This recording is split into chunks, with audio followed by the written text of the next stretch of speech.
Breaking news చూస్తున్నాం. కడప జిల్లా ప్రొద్దుటూరులో దారుణం చోటు చేసుకుంది. శ్రీరామ్ నగర్ లో కన్నతల్లినే కుమారుడు అతి కిరాతకంగా హత్య చేశాడు. ఈ ఘటన స్థానికంగా కలకలం రేపింది. వంటింట్లో తల్లి లక్ష్మీదేవి ఉండగా కుమారుడు యశ్వంత్ గొడవ పడ్డాడు. దీంతో మానసిక స్థితి సరిగా లేక తల్లి తిట్టిందని కూరగాయల కత్తితో గొంతు కోసి హత్య చేశాడు. వంటింట్లో రక్తపు మడుగులో పడి కొట్టుమిట్టాడుతున్న తల్లిని అలాగే ఈడ్చుకుంటూ ఇంటి బయట పడేశాడు. ఈ సమయంలో తనను గదిలో బంధించినట్లు తండ్రి విజయ్ భాస్కర్ తెలిపారు. కాగా మృతురాలు లక్ష్మీదేవి ఈశ్వర్రెడ్డి నగర్లో ప్రభుత్వ పాఠశాలలో ఉపాధ్యాయురాలుగా పనిచేస్తున్నట్లు స్థానికులు తెలిపారు.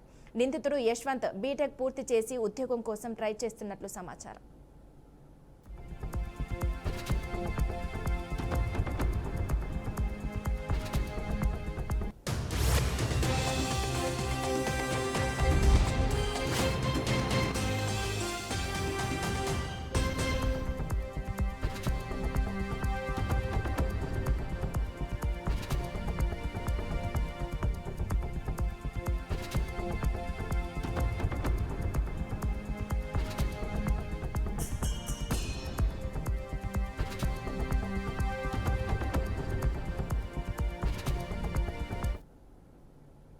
ఇక ఇదే అంశంపై పూర్తి సమాచారం మా ప్రతినిధి కృష్ణ అందిస్తారు. కృష్ణ, చెప్పండి.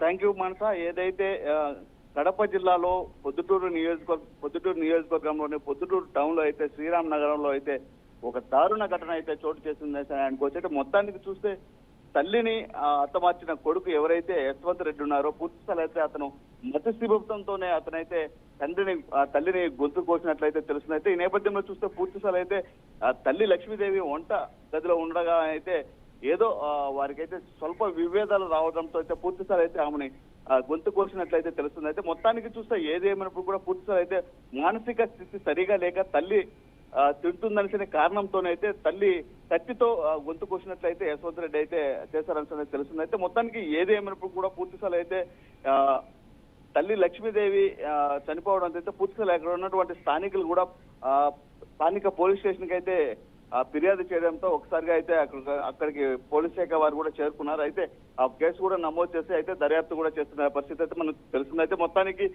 యశ్వంత్ ను కూడా అదుపులోకి తీసుకున్నట్లయితే తెలుస్తుంది. అయితే యశ్వంత్ ఎవరైతే ఉన్నారో బీటెక్ పూర్తి చేసేసి ఉద్యోగ అన్వేషణలో ఉన్నారని కూడా తెలుస్తుంది. అయితే మొత్తానికి ఏదేమైనప్పుడు కూడా పూర్తి స్థాయి అయితే ఇలాంటి ఘటన జరగడము చాలా దారుణమని కూడా అనుకోవచ్చు. అయితే మొత్తానికి యశ్వంత్ ని కూడా పోలీసులు కూడా విచారించే ప్రయత్నం అయితే చేస్తున్నట్లయితే తెలుస్తుంది మాంస. అయితే కృష్ణ, ఈ సంఘటనని ఏ విధంగా చూసుకోవచ్చు? అంటే కన్న తల్లిని చంపేంత కోపం ఎందుకు వచ్చిందంటారు? అంటే చిన్న చిన్న వాటికి అమ్మ తిడుతూ ఉంటుంది కదా, ఆ చిన్నదాన్ని తీసుకొని చంపడం, దీన్ని ఏ విధంగా చూసుకోవచ్చు? మనస వాస్తవ పరిస్థితిలో యశ్వంత్ మానసిక స్థితి సరిగా లేకపోవడంతోనే తల్లిని గొంతుకొచ్చి చంపినట్లయితే తెలుస్తుంది. అయితే మొత్తానికి చూస్తే ఏదేమైనప్పుడు కూడా పూర్తి స్థాయి అయితే తల్లిని దారుణంగా చంపడం అనేది కూడా ఒక ఆశ్చర్యకరమే.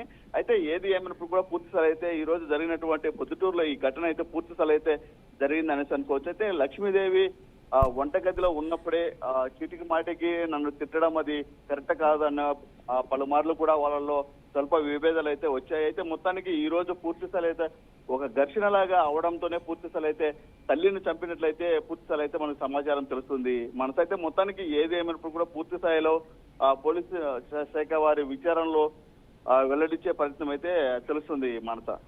Okay, thank you Krishna.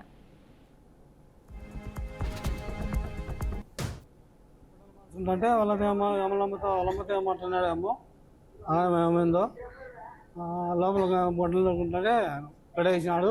నేను లోపల గుడ్డలు దొరుకుంటున్నా, స్నానం చేసిన లోపల గుడ్డలు దొరుకుంటుంటే వచ్చి నువ్వు గుడ్డలు దొరుకో, నేను వాకిలేసాను. గుడ్డలు దొరుకుంటూ నేను పిచ్చా అని వాకిలేసి ఇంకా అవి మొత్తుకుంటాను. అది మళ్ళీ అండి రోజుని చంపినా నాకు పోలీసులు వచ్చారు, చంపినా భార్యను అని అంతా మెంటల్ ఉన్నది. ముందు అరిచింది, వచ్చిన వస్తానే మళ్ళీ దొక్కుంటే మళ్ళీ దుబ్బి మళ్ళీ వాకి